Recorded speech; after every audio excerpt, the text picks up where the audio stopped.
On the morning of August 1st, 1986, around 6 a.m., a man on his way to work in South Bend, Indiana, made a horrific discovery. While strolling down an overgrown alley near Longley Street, he noticed something lying in a stretch of dense grass adjacent to a set of railroad tracks. Upon closer inspection, he realized it was the body of a deceased woman. The victim was identified as Sherry Bowie, aged 35. Sherry was found wearing pajamas and red terry cloth slippers. She had been brutally battered, and the autopsy revealed numerous skull fractures and extensive brain damage. Additionally, Sherry had been strangled. On August 4th, detectives scouring the area discovered a blood-soaked 2x4. The board was located about 100 feet from where Sherry's body was found, concealed among the thick weeds of the alley.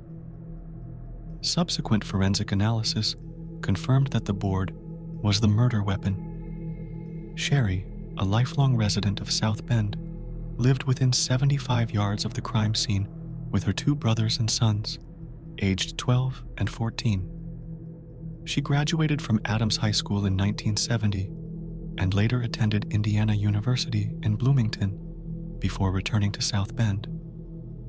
To determine a possible motive, officers unearthed a file indicating that Sherry had been arrested during a cocaine search in 1973.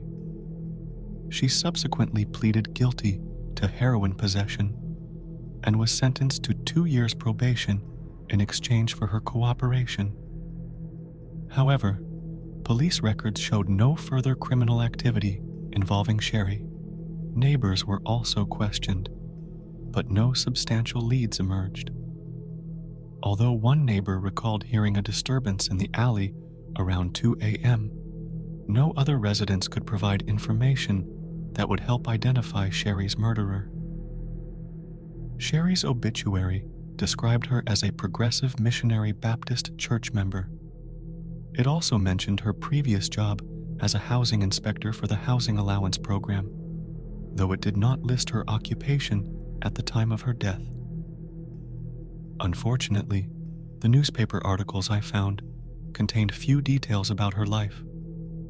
Sherry was laid to rest at South Bend's Highland Cemetery. Despite their best efforts, detectives were unable to uncover a motive or suspect for Sherry's murder. Her case remains unsolved,